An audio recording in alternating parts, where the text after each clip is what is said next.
Pois é, esse Tom Jobim não parece o Roberto Covolante, chapéu? Olha aí como tá a cara do Roberto. Eu escolhi essa foto e falei, cara, esse aqui é praticamente o Roberto Covolante, chapéu. Olha aí. Gente, eu quero aproveitar. Ana, você me avisa do tempo, eu tenho 30 minutos, né? Tá, é uma conversa muito mais simples, singela mesmo, em comparação com o conteúdo que o Marcelo nos trouxe. Mas eu acho que ela é muito interessante após a conversa do Marcelo.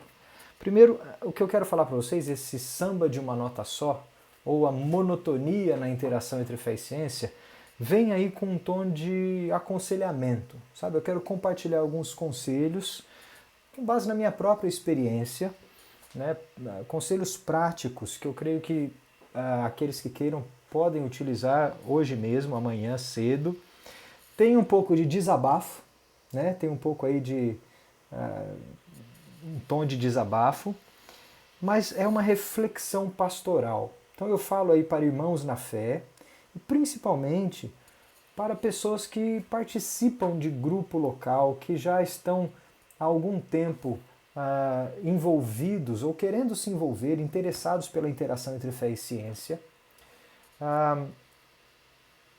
e que procuram, talvez, após essa palestra, uma forma de exercitar as virtudes. Então, como são conselhos bem práticos para aqueles que estão engajados no meio, né, nesse nosso meio de conversa aqui, eu creio que tem muito a ver com as práticas das nossas virtudes. Fiquem ligados aí nos pontos que eu acho que vai dar paralelo muito interessante com o que o Marcelo nos brindou. Bom, samba de uma nota só, espero que você conheça o sambinha do Tom Jobim, música linda, samba de uma nota só, a letra muito interessante, mas ele contrasta então com a monotonia, né, o tom único, o monotom que pode atingir a interação entre fé e ciência. E eu creio que a gente tem sofrido um pouco disso e eu quero evitar, né, minha mensagem aqui será evitar o samba de uma nota só. Deixa eu só dizer de onde eu parto. Eu sou um professor de engenharia, para quem ainda não me conhece, eu não o conheço pessoalmente. Eu trabalho na Universidade de São Paulo, na Escola Politécnica. Sou presbítero na Igreja Presbiteriana Ebenezer, aqui em São Paulo. E participo da ABC2, então fazendo a ligação desses dois campos, né? Tanto da minha participação na academia quanto na igreja. E por estar aqui no meio do caminho, assim como o Marcelo, eu tenho tido muito contato com jovens universitários, tanto da igreja quanto da universidade. Então dá para sondar um pouco a mente do universitário e principalmente aqueles que querem algum tipo de aconselhamento, né? Você sabe, talvez você vai estar nessa posição ou até esteja nessa posição um dia. Jovens da sua igreja que se interessam pela ciência provavelmente vão se aconselhar com irmãos mais velhos e experientes que se interessam também pela interação entre fé e ciência. E eu tenho tentado servir nessa interface. Bom, dizendo isso, eu queria que você pensasse um pouquinho na sua igreja. Como é que tem sido tratada na sua experiência, fecha os olhos e pensa aí no passado, na tua igreja, como é que tem sido tratada a interação entre fé e ciência? Na tua escola dominical, no púlpito, né, nas conversas, nos acampamentos, no grupo de jovens. Lembra de quando você era um adolescente? Era na forma de algum tipo de diálogo ou era necessariamente tratada na forma de um debate, onde um lado está competindo com o outro no campo das ideias? Na maioria das vezes, pela experiência, eu vejo igrejas que sempre pendem para o lado do debate. Sempre que o assunto é interação entre fé e ciência, vamos debater. Um dos lados tem que ganhar. Não é assim? Tanto nos eventos que organizam, nos sermões de púlpito, né, você monta o cenário, o palco e traz algum cientista para falar e traz o pastor para debater. É sempre, não sempre, me perdoe, mas na maioria dos casos tende a ser com esse tom. Agora pensa na academia, lá na universidade. Não sei por onde você passou, qual é o seu background aí, mas quando você vai dialogar com algum amigo próximo, com algum professor ou no laboratório, como é que é tratada a opinião na interação entre fé cristã e ciência? Né? Ela é tratada também de forma antagônica ou existe a possibilidade de diálogo, e um diálogo sincero? E eu quero dizer com isso o seguinte: eu não só reconheço que o outro fala, mas eu também me disponho a ouvir e ponderar sobre o que o outro lado diz. Né? Então esse é um diálogo sincero, não um diálogo hipócrita. Não adianta nada você fazer eventos acadêmicos onde ciência e religião vão falar sem querer se ouvir ou se engajar intelectualmente, e é o que a gente vê na maioria dos eventos nas universidades brasileiras hoje. Que você faz um evento sobre fé e ciência, pode ser no departamento de filosofia, de história, às vezes de física, e você traz lá o representante da comunidade teológica para falar, mas muito mais para descer a lenha nele. Então você escolhe aquele cara fraquinho do seminário lá, o pastorzinho, o seminarista e tal, e pega o acadêmico da Academia Brasileira de Ciências para malhar ele em praça pública. Né? Você não está afim de ouvir o que o outro tem a dizer, muito menos de construir alguma coisa. Pois bem, eu tenho experimentado essa realidade e visto isso. E imagino que talvez você também tenha alguma experiência desse tipo. Portanto, essas duas experiências, tanto na academia quanto na igreja, colaboram para a construção de um embate, né? Uma luta eterna entre fé e ciência, de modo que eu não permito que as duas construam alguma coisa junto, mas necessariamente estejam se degladiando aí, com forças iguais ou desiguais, não importa, mas que estejam em combate eterno. Pois bem, muita gente cristaliza essa história, né? E nós temos aí esse livro clássico, Marcelo sempre se refere a ele, e também alguns dos nossos livros da ABC2 ele é citado muitas e muitas vezes, que é o livro do Andrew White, uma história da guerra, né? Da warfare entre ciência e teologia na cristandade. Pois bem, esse livro lá de 1896 teve um impacto profundo, tanto na academia quanto na igreja, querendo dizer assim, existe um conflito e estão aqui as evidências. Pois boa parte desse livro, do material coletado lá, hoje já é entendido como um mito, né? Não tem verdades aí. Não existe um conflito necessário e muito menos uma história eterna de conflito entre ciência e religião. Existe sim a criação de um mito. O duro é que um mito, depois que ele pega, é difícil você desconstruir, né? Não preciso falar do mito que está acontecendo no nosso país hoje em dia, mas existe um mito aí que é difícil de você desconstruir. Pois esse mito permeou a igreja e a academia e muitas gerações até hoje são educadas, tanto na igreja quanto na academia, com base nesse antagonismo de forças entre ciência e religião e, por que não, entre fé cristã. Ok, dado este panorama, pense de novo, talvez essa seja a sua experiência, talvez não seja, mas dado este panorama, eu quero dizer que a maioria dos mitos e muitos daqueles episódios que contribuíram para a cristalização desse mito estão baseados em polêmicas, né? Gente, nós gostamos de polêmica, né? Nada como, não sei se é da época de vocês, mas alguns devem lembrar, tinha o jornal que chamava Notícias Populares. Era aquele jornal que se você torcia saía sangue, né?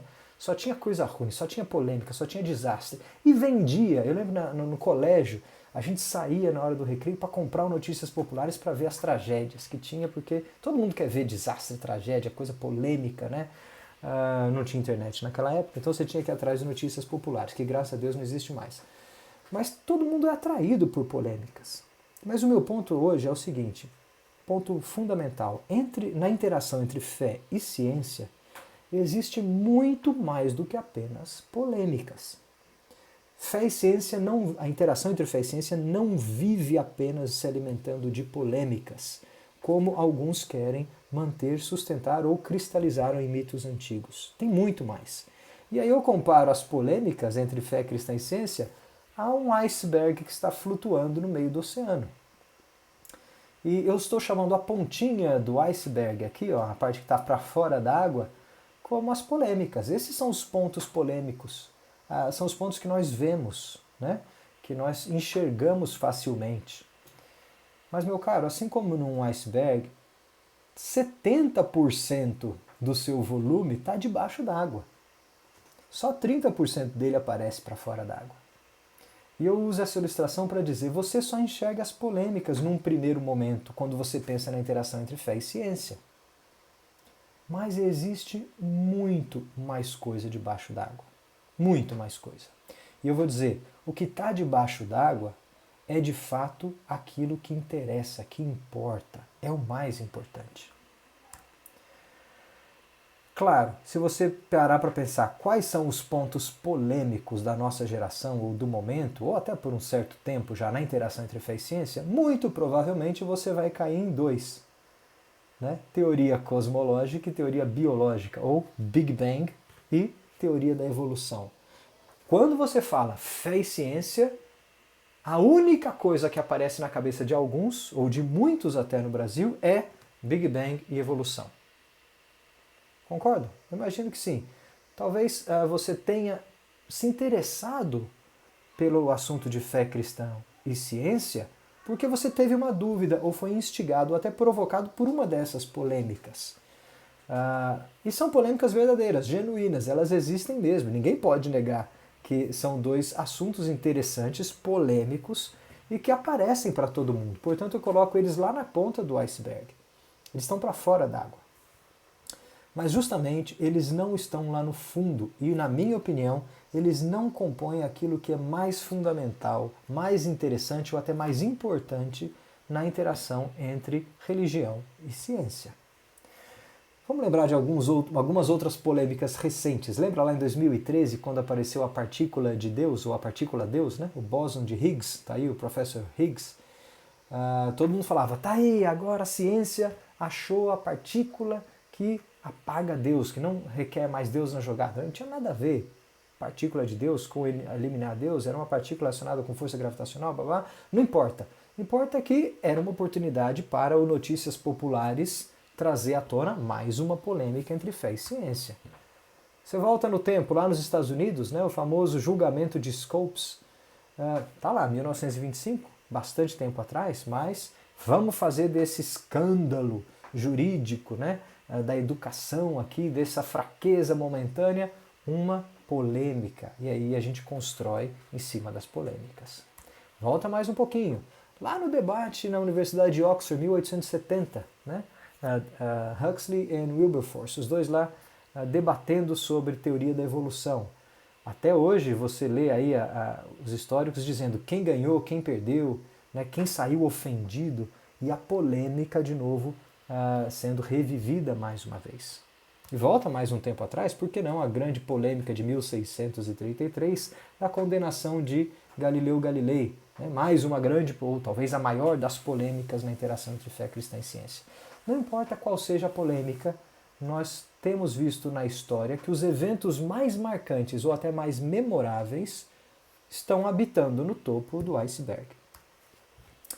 Se você quiser saber um pouco da desconstrução desses e de outros mitos, leia esse livrinho aí, lançado no ano passado pela ABC2 e Thomas Nelson, Terra Plana, Galileu na Prisão e outros mitos sobre ciência e religião. Livro fundamental para se introduzir no assunto. Fecha aqui o meu parênteses. Agora pensa, tá lá a sua irmãzinha ou você mesma na igreja, desenvolve a sua adolescência e pensa, eu quero ser cientista, vou estudar biologia. E aí você começa a se mergulhar na biologia, estuda bastante e se torna uma cientista, faz mestrado, doutorado e segue até carreira de pesquisadora na área.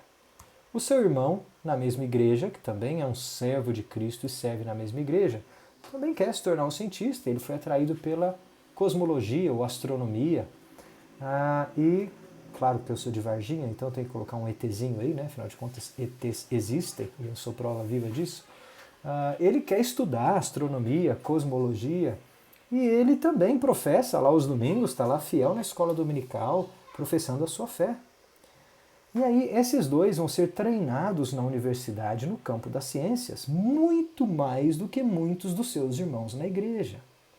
E muito mais do que o seu próprio pastor no campo científico. E o pastor, sincero, crente fiel, preparado, está lá todo domingo, pastoreando, aconselhando, liderando a igreja e pregando a Cristo no púlpito. Só que, obviamente, vão surgir dúvidas sinceras e genuínas entre as suas ovelhas.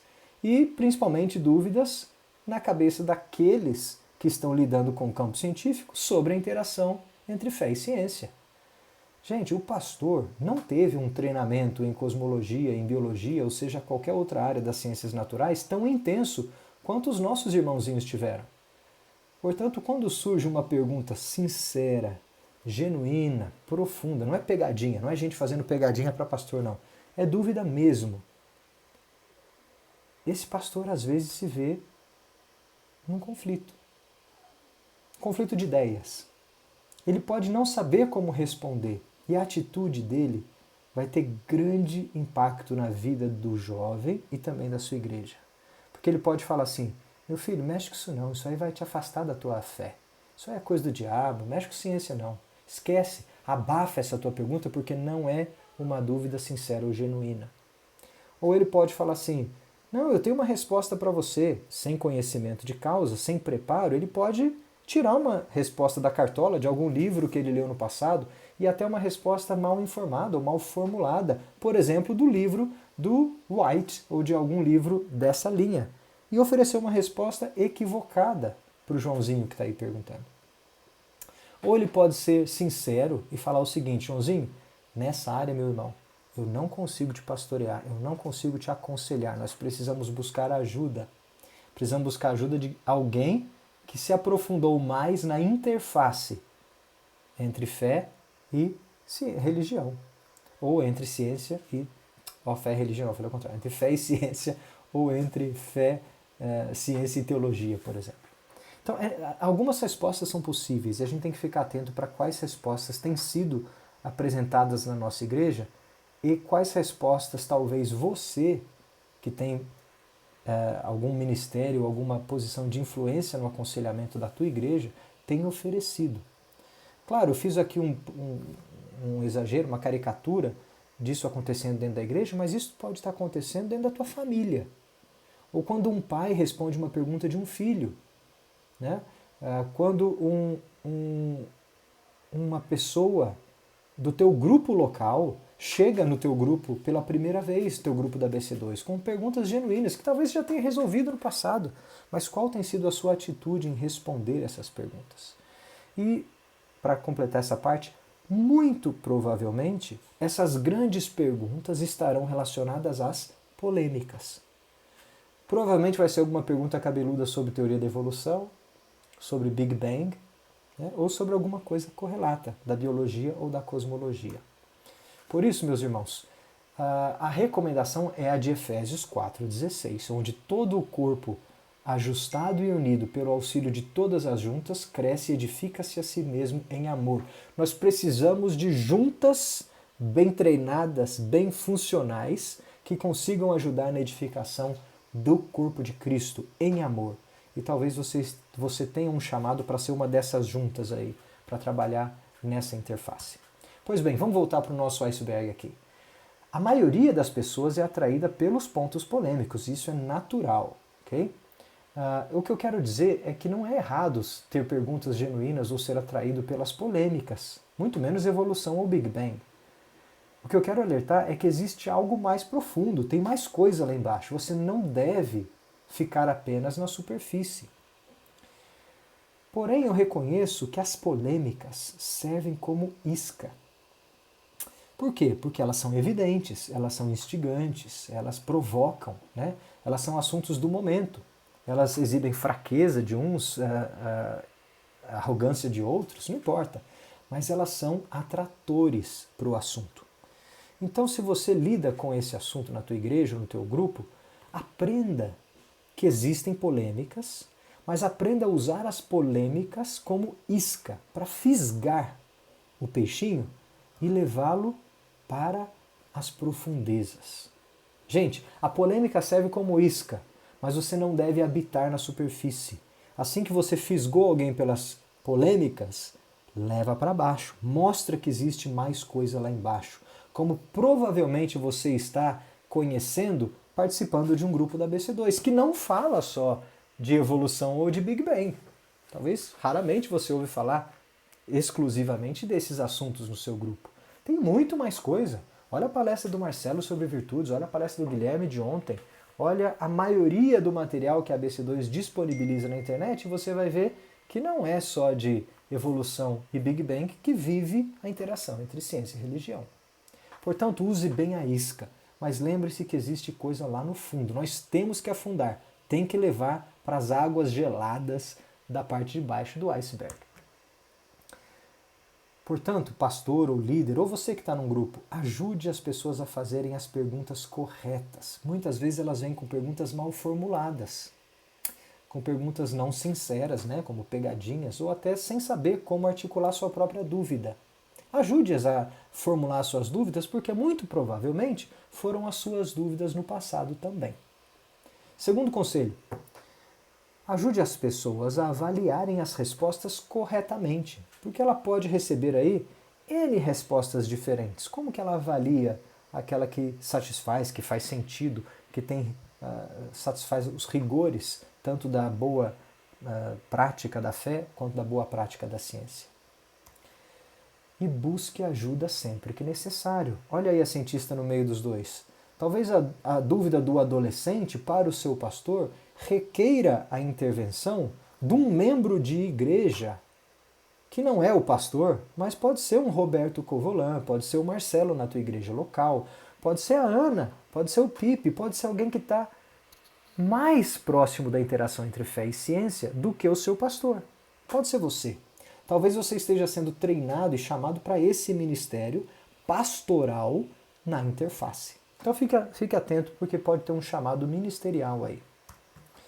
E agora eu vou para alguns conselhos rápidos. Eu e meu amigo Tom queremos dar o tom de como eu acho que deve ser a sua postura quando tratar das polêmicas e principalmente com um foco em duas das polêmicas mais comuns, Big Bang e teoria da evolução.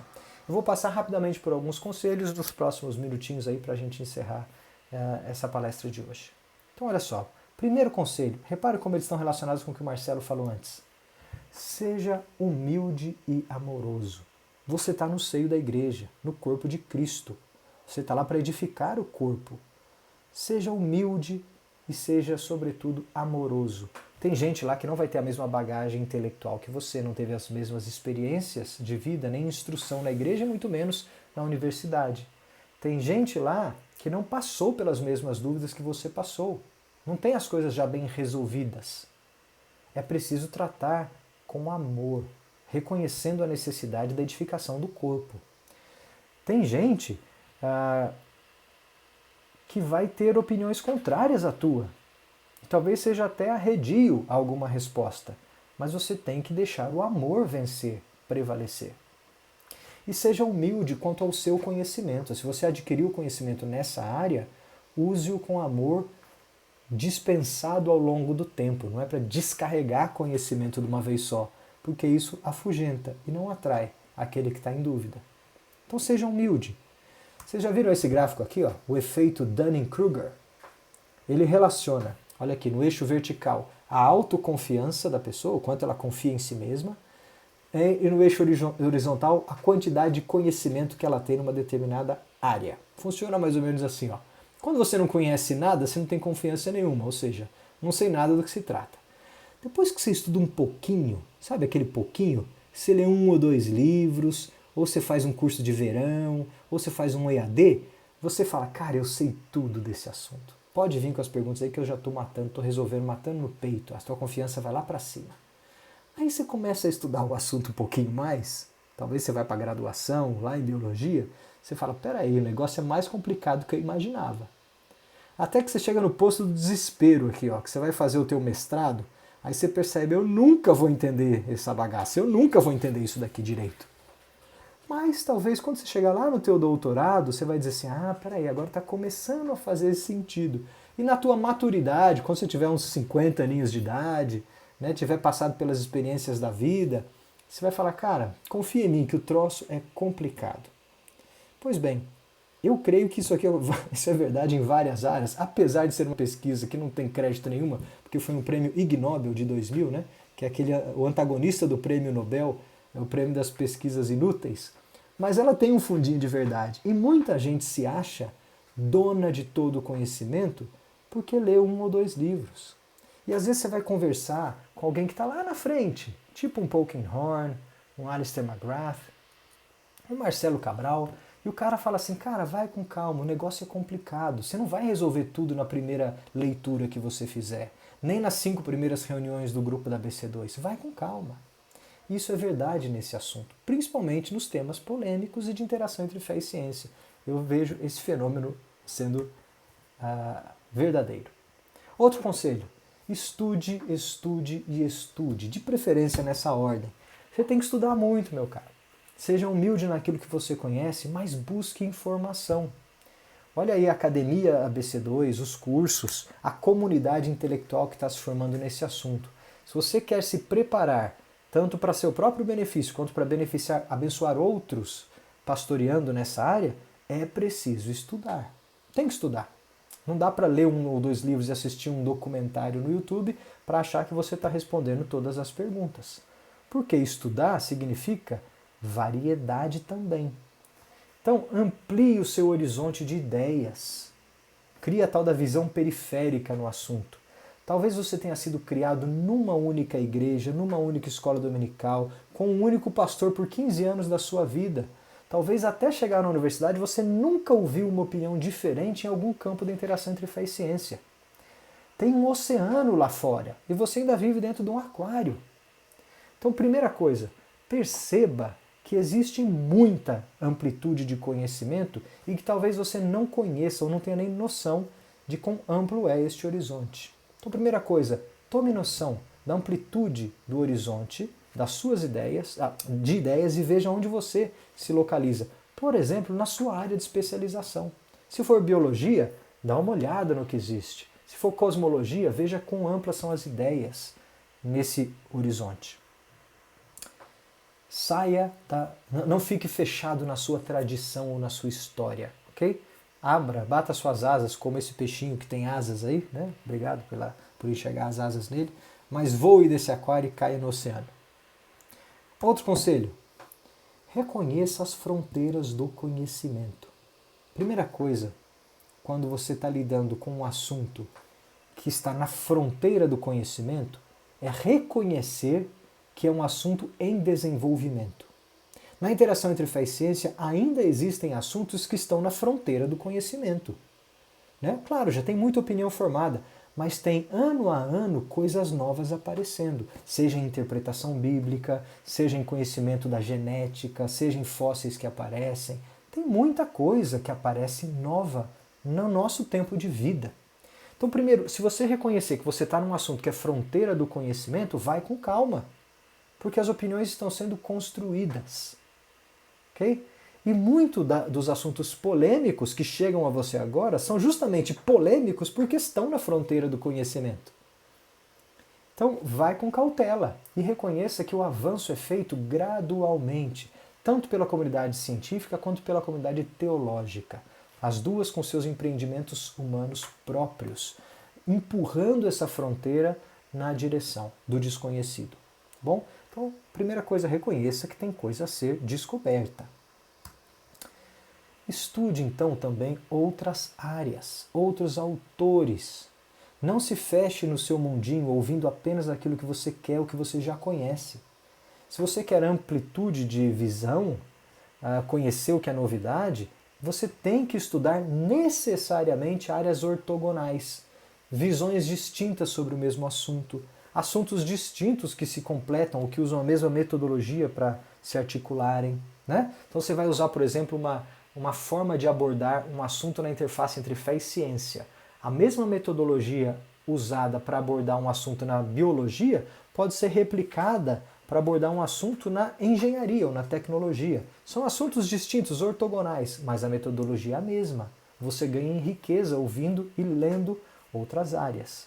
Estude então outras áreas e não se feche somente naquilo que você já conhece ou só nos autores que você aprecia. Outro conselho: estude com outras pessoas. É necessário desenvolver um relacionamento interpessoal de gente que tem os mesmos interesses, dúvidas semelhantes, dúvidas distintas, mas que reconheçam fraternidade, rigor e tratem do assunto em amor, assim como você trata. Essa foto aí é da casa do Paulo e da Esther lá em Curitiba, membros da ABC2 e participantes do grupo de Curitiba. A casa deles é simplesmente um ponto de encontro com bolo e cafezinho toda semana, antes da pandemia, para o grupo de amigos conversarem sobre esses assuntos. Estude com outras pessoas sempre que você puder. Não fique sozinho. Ninguém constrói conhecimento nesses campos sozinho. Você precisa subir nos ombros dos gigantes. Você precisa subir para chegar mais longe. Bom? Ouça ideias diferentes. Gente, a monotonia, o monotônico aqui não funciona. Para você, inclusive, validar as suas ideias, reforçar e mostrar para você mesmo que faz sentido aquilo que você pensa, você precisa se expor ao contraponto. Ideias diferentes são fundamentais. Elas te provocam, elas instigam a sua reflexão e elas podem fazer você mudar de opinião ou firmar a sua opinião. Ou até mesmo ir no caminho do meio dizendo, ainda não tenho opinião formada a respeito, preciso avançar um pouco mais. Você não precisa ter opinião sobre tudo. Né? A gente vive na época da era das redes sociais, onde todo mundo tem que ter opinião formada sobre tudo para poder postar, né? Não, às vezes você não vai ter opinião formada sobre alguma coisa. Dê tempo e variedade para você estudar e criar as suas próprias opiniões, mas não precise de imediato buscar ter opinião formada ou desenvolvida em todos os assuntos. Não reduza a interação entre fé e ciência à evolução e Big Bang. Gente, não é um prato de 2 ovos apenas. Ninguém se alimenta só de ovo todo dia. Não é possível ter uma relação construtiva entre fé e ciência, onde toda vez que você vai conversar do assunto, você só tem que falar evolução e Big Bang, seja contra ou seja a favor. Isso é muito pouco. Okay? É pouca proteína, é pouca vitamina, é pouca substância. Não dá para viver assim de maneira construtiva e muito menos de maneira pastoral. Interação entre fé e ciência não se reduz a 2 temas só. Aí está a monotonia que eu quero dizer. Okay? Não existe apenas um tom, um assunto apenas. Existe muito mais debaixo do iceberg. Agora, ter uma posição sobre aqueles assuntos polêmicos, se é que você tem alguma, porque você já estudou, não elimina outros problemas.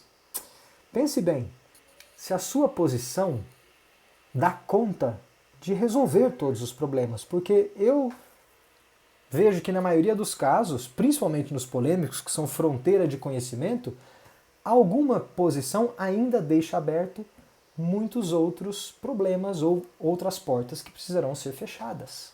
Né? Então reconheça que mesmo tendo uma posição favorita ou mais apreciada, né, ou até aquela que você se subscreve, verifique quais são os problemas ainda em aberto, porque provavelmente eles existam, e reconheça que eles existam.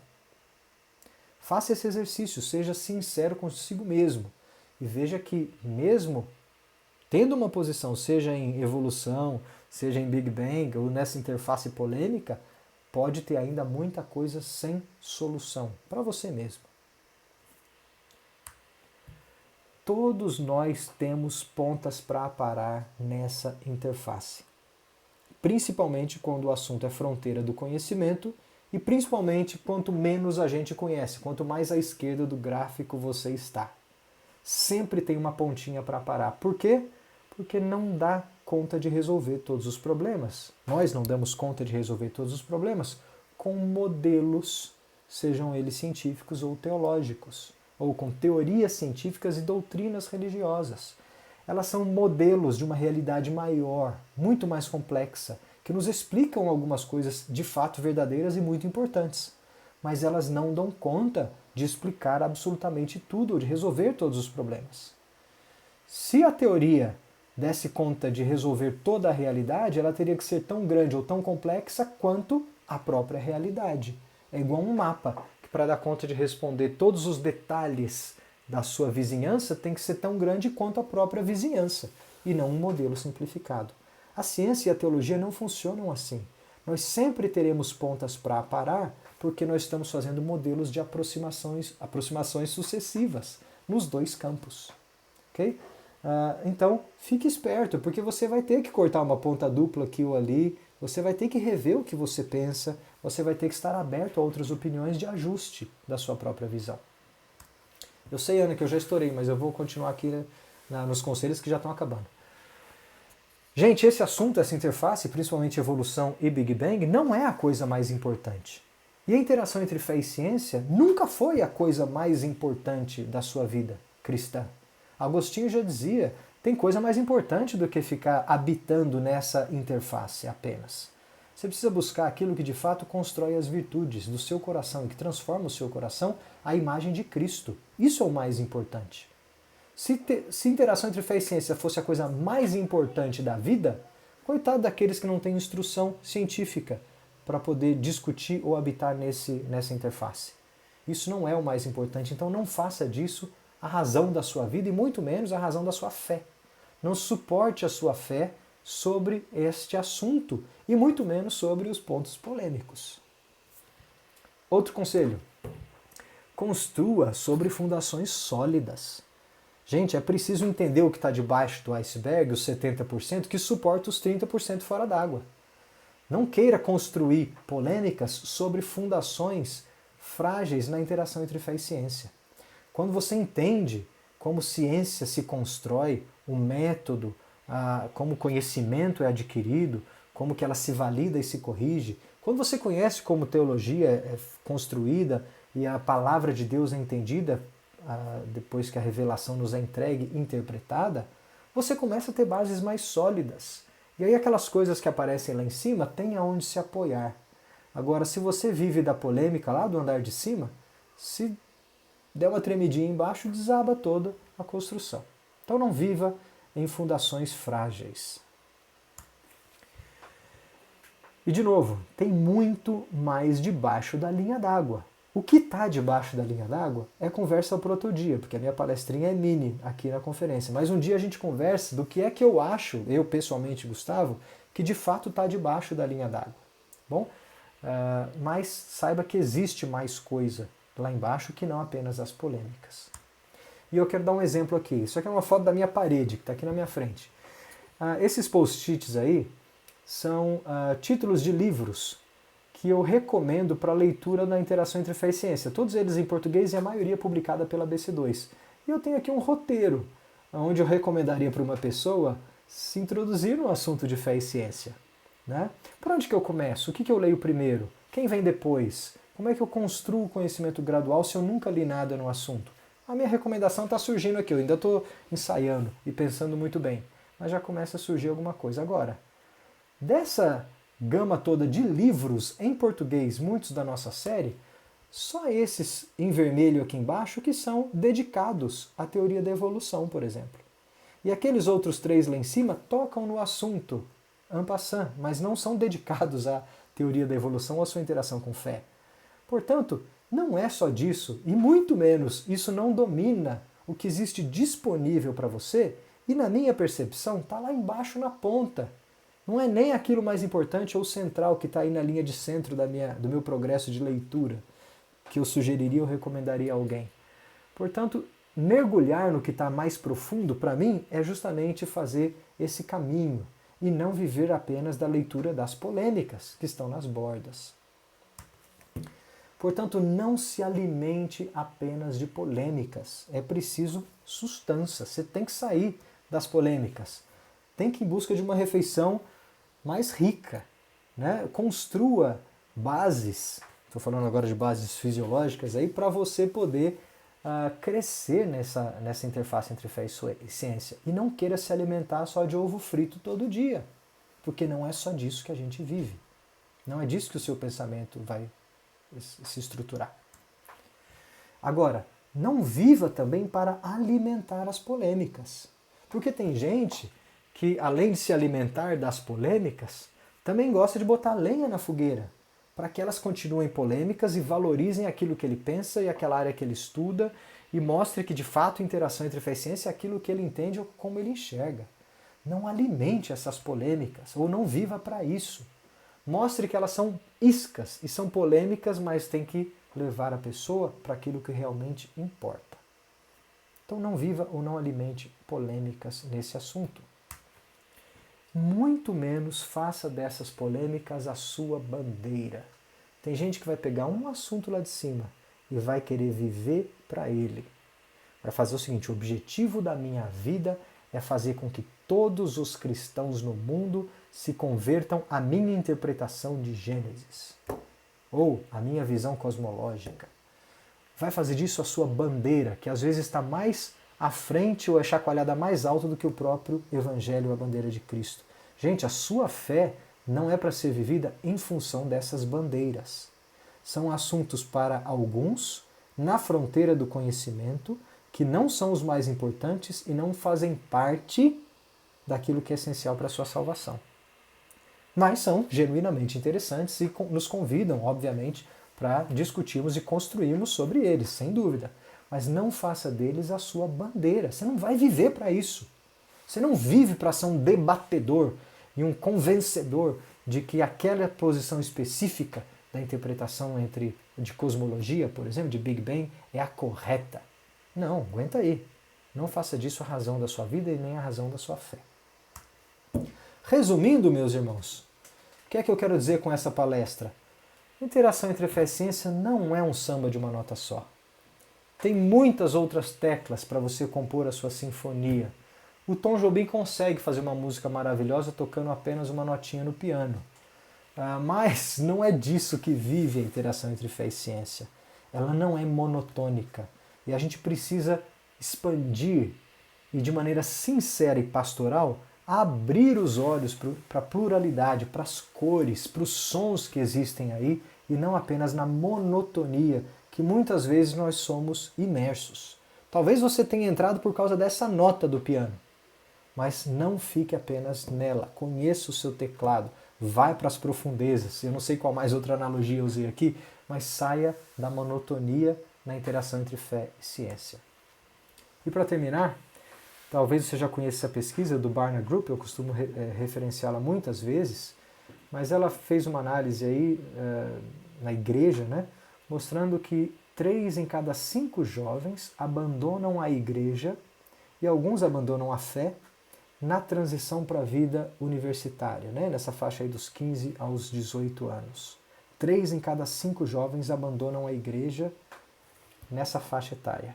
E aí essa pergunta levanta 6 razões que eles justificam a saída ou o abandono da igreja. Eu não vou falar delas agora, mas uma delas é a justificativa de que a igreja é inimiga da ciência.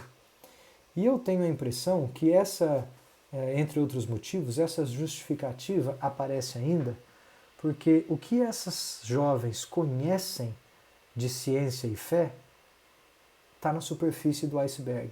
Eles só conhecem uma interação entre fé e ciência baseada em polêmicas sendo alimentadas.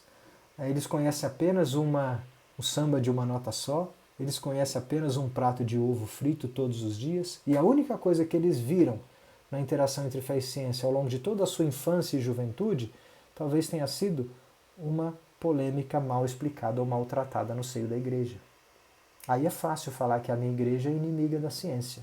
Nós precisamos eliminar essa justificativa das próximas gerações. Nosso trabalho é esse, é falar para os jovens, você não tem como usar essa justificativa sinceramente, vamos trabalhar nessa direção. E uma das formas de fazer isso, na minha opinião, claro, não é ignorar as polêmicas, mas é utilizá-las como iscas. As polêmicas surgem, são boas quando utilizadas como iscas, mas você tem que levar a galera lá para baixo. E talvez você, que está ouvindo nessa noite, no seu grupo local, tenha esse papel, ou na sua igreja, de fazer o mergulho, de levar a galera lá para baixo, sabendo que todas as obras do Senhor são grandes e dignas de estudo, e não apenas aquelas que você escolhe ou aquelas que saltam aos seus olhos ou que te cutucam. Tem muita coisa na interação entre fé e ciência para você estudar. E como eu estou falando com os meus irmãos aqui de Belo Horizonte, eu vou deixar numa nota muito positiva, esperançosa e, quiçá, redentiva, aqui o meu muito obrigado e meu e-mail, caso vocês tenham alguma dúvida, alguma pergunta. Esperamos todos que o ano 2021, 22, 23 ou talvez 24 seja um ano de recuperação para todos nós azuis, né? E um dia, quem sabe, a gente volte aí à superfície, porque agora nós estamos no fundo do iceberg, mais abaixo das profundezas ainda. Aninha, devolvo a palavra para você, desculpe o tempo que eu estourei, mas foi a primeira vez que eu montei essa palestra e não sabia exatamente quanto tempo ia durar.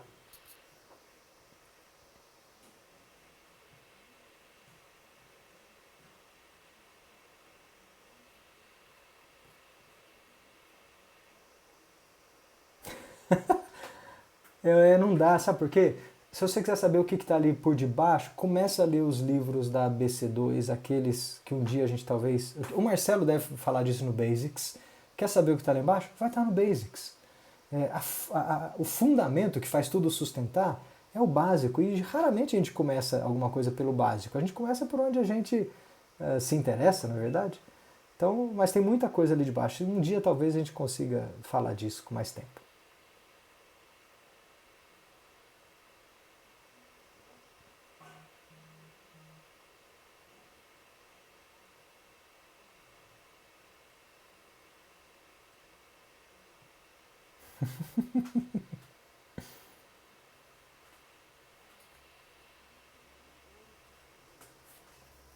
Tempos duros. Eu falo que é pandemia, é a pandemia.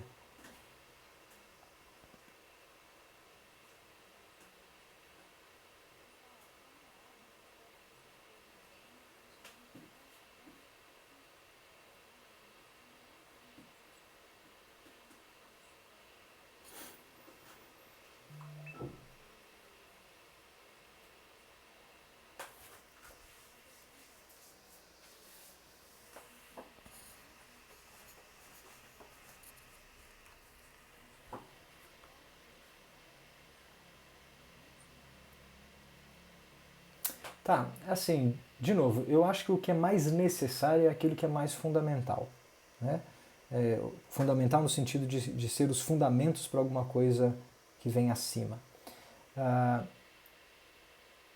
eu entendo que encontrar uma forma de construir uma boa relação de diálogo entre fé e ciência, ou entre os seus empreendimentos humanos, teologia e ciências propriamente dita, né, ciências naturais, é um caminho fundamental. Ou seja, eu preciso entender e estar seguro de como é que verdades vindas do campo da ciência podem alimentar genuinamente, sem ser uma ameaça, ao exercício teológico, e como a minha teologia pode dar fundamentos para eu desenvolver uma ciência diante da face de Deus.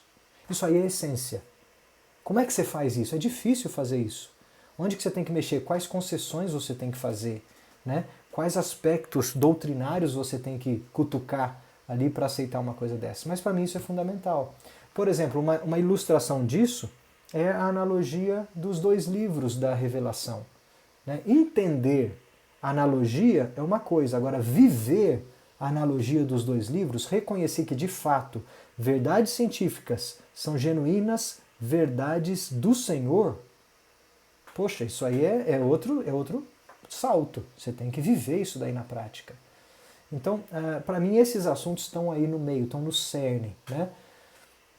Então, vou citar só esse aqui, por exemplo, tá bom? Mais um dia, quem sabe, a gente pensa desenvolver mais uma lista de tópicos do que faria o feijão com arroz ou a feijoada mais plena.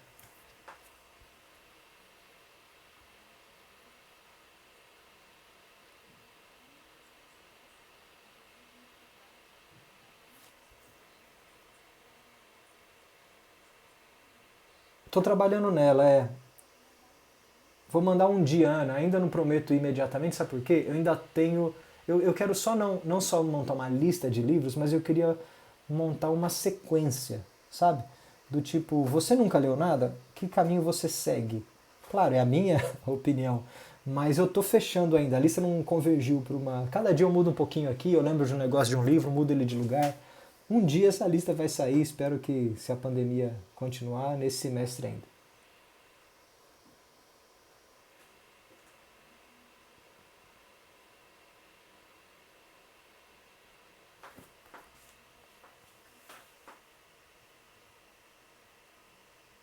Mas ó, se você nunca leu nada, Aninha, se você nunca leu nada, o primeiro livro da minha lista tá na cabeça é O Teste da Fé, com documentário. Talvez você já tenha lido porque você é de um grupo da BC2, mas ele está no topo da lista.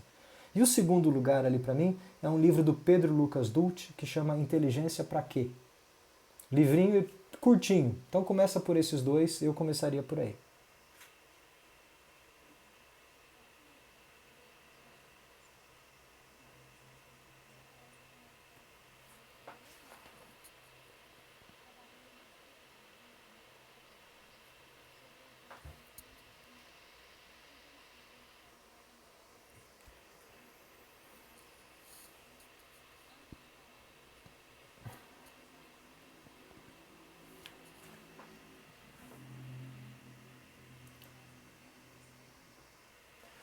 não sei, olha, a isca mais amigável é aquela que mais te atrai. Na minha analogia aqui, a função da isca é aquela que te atrai. Se você está falando para um público que de uma geração ou de um contexto, por exemplo, que vai se interessar por cosmologia, Big Bang, origem do universo, é uma isca fenomenal. Né? Se você vai trabalhar com o público ou está próximo de tratar de um assunto biológico, teoria da evolução é uma isca fundamental. E as implicações dos dois assuntos. Se você está falando de desenvolvimento de estrelas, né? Por exemplo, nascimento, desenvolvimento, morte de estrelas, de cosmologia mesmo, de astros, que é um recorde, a gente não está falando de expansão do universo, né? Teoria cosmológica padrão, você está falando ali de berçários de estrelas, talvez seja uma isca maravilhosa, e eu concordo, por quê? Porque ela é esteticamente muito atraente. Quando eu fiz curso de astronomia lá na USP, o que mais me encantou no curso não era o equacionamento e os cálculos de cosmologia e tempo de vida de uma estrela, não era nada disso. Era a quantidade de imagens maravilhosas que o professor mostrava todas as aulas, o Augusto Daminelli, que é um astrônomo brasileiro, e eu grudei nele e eu falei, professor, me deixa levar um CD na sua sala e eu preciso copiar o seu HD. E ele deixou. Então, assim, ele tinha tanta imagem de estrela, de galáxia, que aquilo ali é fascinante. E apela, é uma isca que apela para a beleza, né, para a ordem, para o aspecto estético de contemplação e admiração do cosmos. Então, talvez se for puxar por esse gancho, por essa fisga da beleza, sendo menos polêmico, mas um pouco mais estético, a estrela tenha mais função do que o Big Bang, que você não enxerga, você tem um modelo, né, mas você não enxerga o que é o Big Bang, você não tem um telescópio para ir lá e ver o que aconteceu. A estrela você vê aquilo acontecendo. Então eu acho que depende muito da função da isca. A função da isca, para mim, é cativar e apontar para uma coisa maior.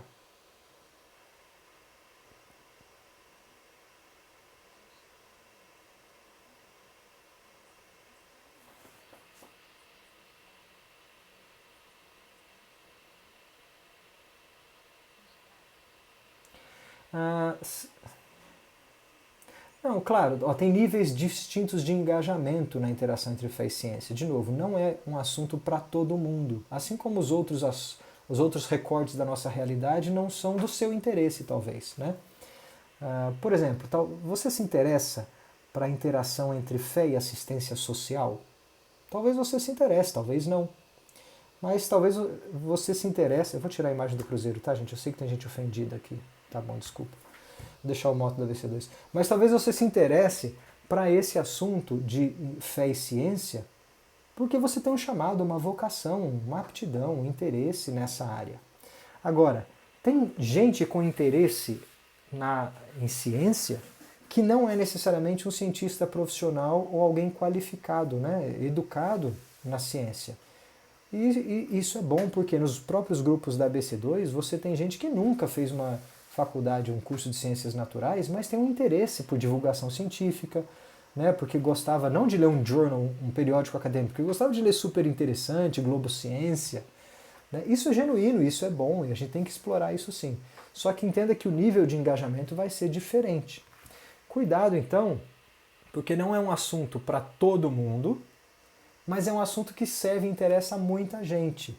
E quanto mais exposição e educação uma geração tem, né? Pensa hoje, a maioria talvez da nossa geração tenha mais exposição a conhecimento científico do que a geração da minha avó. Então é um assunto do momento e que certamente pode ser utilizado como isca, sim.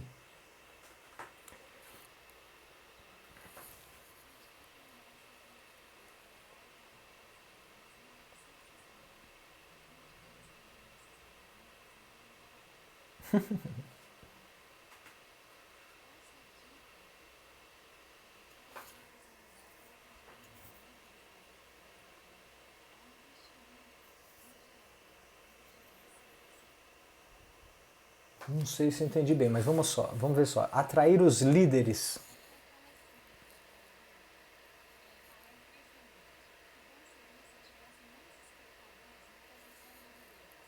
Uhum.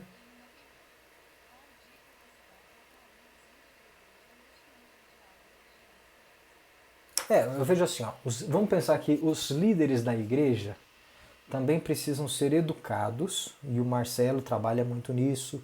A BC2 tem uma vertente importante que é ajudar e orientar os pastores, que são estou chamando aqui de líderes de igreja, tá? Mas também presbíteros, professores de escola dominical, líderes de grupo, a serem capacitados a terem uma visão sadia da interação entre fé e ciência. Gente, isso é difícil. Primeiro, o cara não tem tempo, ele já tem um currículo formado, ele talvez não tenha tanta liberdade ou humildade para mudar de opinião, ele não pode reconhecer que ele não conhece um assunto, tem um monte de coisa envolvida aí. É difícil você provar ou atrair um pastor ou um líder de igreja a reconhecer que naquele campo ele precisa de apoio pastoral de fora. Mas eu creio que é uma missão da ABC2 ou de cristãos na ciência que fazem parte dessa, que são juntas aí, cooperando para o crescimento do corpo, mostrarem pelo exemplo, pelo testemunho, para os seus líderes que interação entre fé e ciência não são apenas polêmicas. Tem coisa importante ali no meio e outra. Tem pessoas da própria igreja dele, ainda mais em centros urbanos ou centros universitários, que precisarão ser pastoreados de maneira especial nesse assunto. Quando eu digo especial, não é um pastoreio, um aconselhamento sem conhecimento do outro lado. É um pastoreio, um aconselhamento especial que exige alguém junto que entenda das dúvidas, das respostas e sirva aí de ombro para esse pastor ou para o corpo pastoral também pastorear. Então eu acho que mostrando, em primeiro lugar, que existe a demanda pastoral dentro do corpo, tem gente que precisa disso, mostrando que isso é um problema da igreja, tem gente que precisa disso e cada vez mais, ainda mais em centros urbanos e universitários com jovens. Mostrar que talvez na tua igreja isso não seja um problema bem tratado ou bem resolvido. É só você pensar no histórico de como o assunto foi abordado na sua igreja nas últimas décadas. E mostrar para o seu pastor que existe uma forma construtiva de lidar com esse assunto e que ele tem que buscar ajuda e que existe um braço ministerial da igreja na ABC2 que pode ajudá-lo nisso. E talvez você seja aí o embaixador, né, o catalisador no meio do caminho para mostrar para a liderança da sua igreja que é preciso investir tempo, recursos em aconselhamento e pastoreio nessa área sim.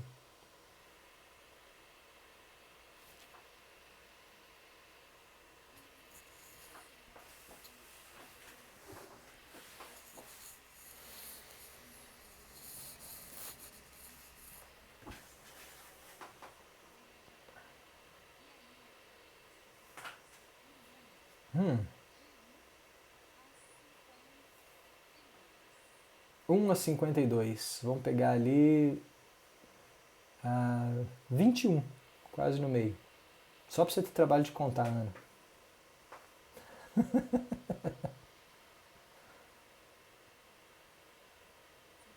21, 21.